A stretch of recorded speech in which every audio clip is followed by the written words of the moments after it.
Hey guys, how's it going? Welcome to another video. Today we're going to be looking at some Nass 2v2 rank games because he has recently hit rank 1 by over 100 points. Again, just like he did before the Boston Major, but hold on. He's actually getting peaked on. Okay, fair enough. That's a good call there by his opponent. Now, this is actually a game from close to when the season reset, and I wanted to show you guys this one. Nass actually playing with Nass in this one, which is quite funny, but I wanted to show you this one because it's going to show you what Nass does when he's against lower rated competition. These the opponents that he's up against, I think at the time one of them was GC3, they're probably all SSLs by the time the season is getting closer to a conclusion. But let's see what Nass does when he's closer to the start of the season, looking to rank up. Well, I mean, scoring open net self kickoff, not a bad idea. After this game though, we are going to jump into some high SSL games, some high rated top 100 ranked, and see some more recent gameplay from Nass, see what he's getting up to. Because this is exactly what he did before the Boston Major. He just went rank 1 and 2s by absolute miles, and then he had an incredible tournament, MVP of Boston, dominant in the final, one of the best grand finals performances that's ever happened in the history of the game. So yeah, he's kind of found the formula here. He's already figured it out in Boston, and now he's trying to do it again. I'll show you guys the 2s leaderboard as it currently stands at the time I'm recording this. I'm recording this late night on the 13th of May. We're 1 week out from the Paris Major, biggest event in Rocket League history when you look at the size of the venue. It's going to be incredible. Can Nass, can Gentlemates go back to back? Well, the fact that he is, once again, on that 2s grind is probably going to help. Oh my goodness, it's off the bar pretty quickly there. But still looking pretty comfortable, 3-1 up after the immediate 1-0 deficit. They've managed to turn that one around. Let's see what his teammate can do here off the ceiling. Nash is dodging a demo. Meanwhile, reset for Nass. Not Nass. Oh, you went for a ground pinch. I don't mind it. Doesn't work out, but let's see what Nass can do from here. Not able to get enough boost to get back to that one. No problem, though. Plenty of other ways to accelerate in the modern game, such as the chain reset there. Now, quick note there. Did you guys see Nass not jumping when the opponent was challenging him? He had full knowledge that the angle that the ball was sitting on top of his car, and also the fact that he's got the back wall, the back corner wall behind him, means that there's no dunk. The approach angle from the opponent plus the where the ball is on his car, there is no dunk. Oh my goodness, what on earth is going on? Nass just scooped the ball to the moon. I don't know what's happening in this game. Everybody's peaking in different ways. Well, let's see how this one gets concluded, because as you might expect in a Nass versus lower rated opponent's game, he's going to win this one pretty comfortably. It's going to be a tap-in. Good leave by the teammate there. Much easier for Nass in the run-up for 4-1. And Nass has scored all the goals. He's got 800 points in just over 2 minutes of gameplay. Yeah, no, I know that if you guys, and a lot of you are, apparently Jack viewers, you'll know that he loves talking about how good the back corner is in Rocket League, and especially in 2s. And you shouldn't panic when the ball's in your back corner. Well, Nass did a good job of it in that previous play that we spoke about. Where he just didn't flip. He just let the opponent win the 50, because then the wall's going to win the next 50-50, and you can use the wall to your advantage in that way when the opponent is challenging and there's no threat of a dunk going in your net. Got to be careful about that last part though. If you do angle incorrectly, put the ball in the wrong place, give the opponent a nice line of attack, yeah, they might just dunk it in your net. So do be careful when trying that one at home. Okay, 2-goal advantage. It's actually gone into a closer mid-game than I would have expected here. Have not watched this game yet. Wanted to get the first time reaction for you guys to watch or to listen to. And Nass actually going ahead of the ball here, trying to run interference. Well, Nass flicks it from miles out, forcing a goal line save. It was a good save though by the opponents. A little fake challenge by Nass, going to take that to the backboard. His teammate double commits, but it's actually fine because Nass is recovering immediately, so really not a bad double commit at all. And he booms in a wall shot for 5-2. Just absolutely dominant performance. The opponents are going to stick in this though. You'll see that they have actually got a lot of shots. The opponents have 11 shots. Nass and his teammate just have 8, but the quality of the shots and the quality of the defense has been better for Nass and Nass. He's going for the ceiling reset double here. Won't have access to the backboard. Does get the boost steal though. Nass looking to make it 6, looking to get the first goal. But no, the back pass! As Nass gets a double hat trick. And that is going to be the forfeit. So that's what Nass does at the start of the season against lower rated SSLs. Let's see what he's doing against top 100s. Alright, here's a more recent game. Nass with Davoof, an Italian player. And the fact that he's playing with Davoof here, oh my goodness, he gets double demoed out the gate. That's unfortunate. But the fact that he's playing with Davoof, an Italian player, and the last game finished off with a back pass has got me thinking, about the Italian backpassers, the GHT. If you guys did like my video where I looked at the backpass playstyle, the different positional playstyle that the full Italian team is going for, check out our other video on that topic on the next Rank YouTube channel. Myself and Jack had a look at it. He was skeptical at first. He's thinking there can't be something to this, surely not. But after a closer look, yeah, we spotted even more things that we think are really cool, and I think you guys are going to love. So check that out. Link in description, and yeah, just sub to the next Rank YouTube channel for more content, more analytical content like that in the future. All the links down below, like I said. Okay, 1-0.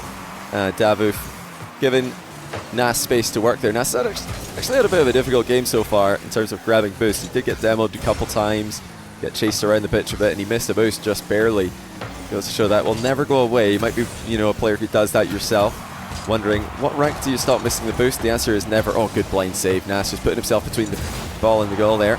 And now he's demoed the whole other team. Is he going to go for the spawn demo as well? He is. Well, they've both spawned on the other side. Oh, no. Okay, one spawned on the near side, but he sticks around for the redirect anyway and makes it 2-0. Unfortunate there. It was the left spawn and then the right spawn. If it had been the other way around, I think Nass could have got a quad demo. The timing would have been perfect.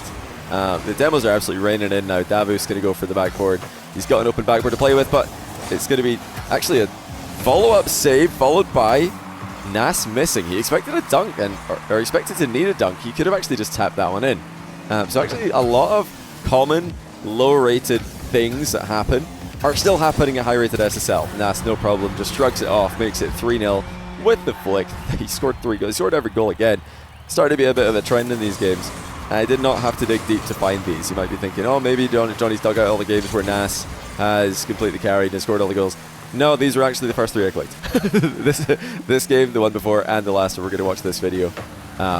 Just wanted to see what Nass is up to. Saw a bit of Fennec gameplay. Now we're seeing Octane gameplay. I wonder what he's going to be playing at the major. We wouldn't mind seeing a bit of the Octane. Although most of the hyper mechanical players these days are using the Fennec in the modern era. But yeah, Zen's been back in the Octane a bit, so Nass in the Octane now. Just drive challenge in the back corner. Oh, he's up for the redirect here. Actually gets a bit too much on it. I don't mind it though. Love the faith that he's got in Davuf. Is he going to turn again? Think good about it. Nass doing a lot of cherry picking in this game. Couldn't get on the end of that one. That was a high pop there from Davuf. Now you'll have to back off and wait for the play to come towards him. He's not rushing the challenges in the midfield. Quite happy to do some defense. Quite happy to play some defense in twos. It seems something that you guys should always be happy to do. It can be a bit frustrating sometimes in Rocket League when you're doing a lot of defending. You want to be attacking. You want to score goals, but it's the patient players who usually end up being the most consistent over time.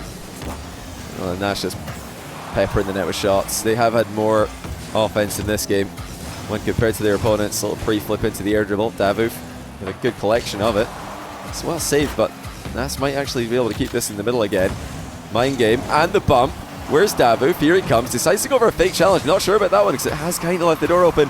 But he makes it back with another demo. Sets Nass up to go for his 4th goal. He's off the ceiling. Intercepted though. Good defense out of the blue team. They're hanging on here. Good resilience out of Nass's opponents, I should say, in these games. Very easy to give up and forfeit in these situations, but with how volatile twos can be, you always want to stick around and see. You get 1 goal and suddenly you're right back to a kickoff, and you can easily get another one. He's missed another mid boost, but it's all good. There's a back corner to go for here. Davuf leaves it for Nass. Comes swooping in. There's that similar wall shot that we saw in the last game. Just a little overlap on his teammate. Left the mid boost there, maybe because he didn't want to bump Davuf, and decides to just wait for Davuf to 50 the ball down to him. Went for the tight angle, double tap, couldn't get it. Good synergy though between Davuf and Nass. Nass scored all the goals, but Davuf's been working well in the midfield. When you're playing with a player like Nass, you probably know that you don't have to force anything too crazy. You just need to be consistent, you need to be solid, and you're probably going to win the game. That might be unrelatable at the surface level. You think, well, that's all great, Johnny, but we're not playing with Nass, are we? Sometimes you are getting carried, and that's okay. Getting carried is a skill, and if you're good at it, you can get free wins when your teammates popping off. Nass popped off this game, 4 goals. He scored absolutely every goal in this video for his teams. Let's get into the last game and see if he could do it again. Alright, in this game, Nass is playing with Baguette Prime. He's been partied up with him, or he's been randomly put in a team with him, and he's against the legend that is FairJame, who is still extremely high rated in 2s, even though he's retired from RLCS. Very good 2s player. And we'll see what he could do against Nass in this game. Love that Nass started off with a half flip kickoff. Probably my favorite kickoff these days. Just leaving the ball, letting your teammate cheat, sets up a boost advantage. Often puts your opponents in a position they're not familiar with. And if you are ready to quickly make a snap call of how you should play the follow-up, then yeah, go for it. Try that strategy. But you do need to know how to half flip both ways, left and right, or you're not going to make it back to save a lot of fast shots. Oh, Nass with a tight angle double. He puts it through. Let's get a replay of that one, because that's absolutely fantastic stuff. But get Prime, handoff. Nass with a quick look down, mid-air dribble to see where FairJame is. Knows he has to go high. No problem. What a touch that is. In the far post top corner after a bounce on the ground. 2-0. I mean, he's just an absolute monster. He just puts the ball in the net. He is really, these days in RLCS, especially when paired up with Oski, such a scary player to go against. So mechanical, but also so smart and so efficient. And I say Oski specifically because I think, you know, Archie... Oh, Baguette Prime with the reset. That's the first time that Nass's teammate has scored this video. Good job. But yeah, Archie on Gentlemates, more of the third man. Oh, that's a miss, and it's going to be 2-2. Nass might have been going for a demo there. Not sure if he wanted to clip the ball as well. It didn't work out. Did I say 2-2? No, it's 3-1. Caster math. Anyway, yeah, Oski Nass, the 1-2 punch, the offense, the mechanics for Gentlemates, and you've got Archie, still a very mechanical player in his own right, but happy to play third man, facilitate for his teammates, and bring the best out of them. And very occasionally you'll have one of those games as well where he just pops off and scores a bunch of goals, but that's something that third man can do in Rocket League. You arrive so late in the play a lot of the time that if your teammates have been cooking, maybe you can just get open nets if all the opponents are already outplayed by your mechanical teammates. But yeah, so far in this video, I mean, Nass, you'll see, has been very patient, but when he gets opportunities to, you know, flex the mechs or to even put a little bit of trust in his teammate, he's not afraid to do so. Sometimes rotating back slowly and just sticking upfield, looking for redirects, bumps, opportunities to surprise opponents from angles they're not expecting.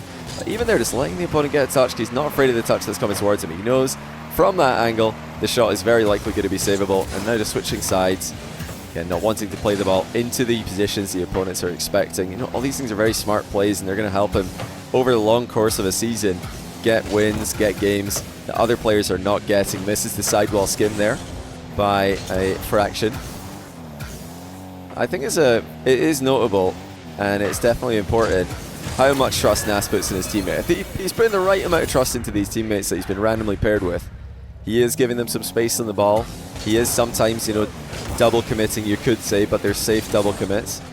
But he's letting them work, and he's giving them space to do so, not trying to force himself in the play. The same kind of thing you'll see when you watch Zen play 2s. Very patient, very good at bringing the best out of their teammates. And you need to be if you're going to contend for rank 1 against these guys. Love that play out of Baguette Prime, Nass's teammate, just taking the ball to the back corner, completely nullifying the attack, and Nass isn't going to jump for that. He knows that there's still a chance for Baguette Prime to get back onto that. Just going to, oh, well, tried to play for the boost steal, missed it. If there's one thing that we have noticed in these games, it's those narrow boost misses. There have been a couple of them that Nass has just cut the corner a bit too much on. Going to try to get up to this. Not the best shot on target, but it is still going to force a giveaway of possession from FairJame. And once again, the opponents are sticking in this. They're not just forfeiting, down a couple goals. Now they're down 4. And once again, it's Baguette Prime with the assist. 3 assists. Nass just finishing off a lot of these opportunities that Baguette Prime has been setting up. And that's something that you guys can absolutely try at home. Give your teammate more space.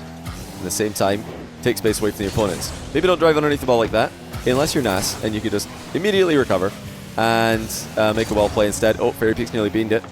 Got to be careful there, as he almost own goals. Baguette Prime, can he go for another one? He went for the bump on the goalie. Nass still just playing patiently. Oh, Baguette Prime, not so much. Just dives in. Wanted Nass to leave that one for him, or maybe just wanted to send Nass forward. to bump the goalie while he takes the dribble. He did have more boost. But, you know, there's no fight being forced. Sometimes that happens in lower rating. You just get a team bump and immediately everybody's fighting for the ball as teammates. No, Nass just continues chugging on forward, makes it 6-1. He's got 1,000 points and there's barely over a minute left to play. This one is as good as dusted. Done and dusted, I should say. I almost said dusted and done. Not sure if the order of that really matters. Well, it can't be 7. Baguette Prime clean through on goal, and it's going to be a forfeit before Baguette Prime can get a second goal. I think he was scoring that. Let's go back and see. As you know, a deserved goal, I reckon, for Baguette Prime. Yeah, absolutely scored it. It was it was on track to being his second goal of the game. And a great game, actually. A lot of good defensive plays, good assists, and they've absolutely dominated. But yeah, let me take a look at the leaderboard. I told you guys we'd look at it, see what's happening. Now that a lot of players have come over to Europe early to boot camp, Nass is number 1 in 1v1. He's number 1 in 2s as well. Just shy of 2,500. Zen has actually been climbing today. Earlier on, I looked at the scoreboard, or the leaderboard, and Zen was below Atomic. Nass was ahead by about 150 points, but Zen's actually chipped away at that. He's within 88 points now. Jan climbing up there. Scribbles as well. Of course, there's a lot of EU server players that we're used to seeing up here. First Killer, he's also in Europe at the moment. Ramus is actually Banana Head. So shout out Banana Head from OCE, 15th. Saw him earlier on tonight, top 10. So maybe there's a little bit of a tilt queue, losing 20 points there. But a lot of international players in Europe in preparation for the Paris Major. And the guy at the top of the pile is Nass. For now, can Zen catch him, or can someone else catch him? I think it might just be these two who are battling for number 1, but I'll keep you guys updated if there is any big swing kind of cluing us into who's going to be in form when Paris Major rolls around. Then I might have to make another video about that as well. But hopefully you guys have enjoyed this one. Like I said earlier, check out the link in the description for the Next Rank YouTube channel, also the course and the Discord, and check out Chalkcast as well. We did a Paris Major predictions on the Patreon for Chalkcast. We also did a live episode doing a more broad breakdown and discussion about what we think is going to happen at the event. But once again, let's keep an eye out on this 2s ladder going into Paris. I think it does usually give you a clue of who's going to be playing well.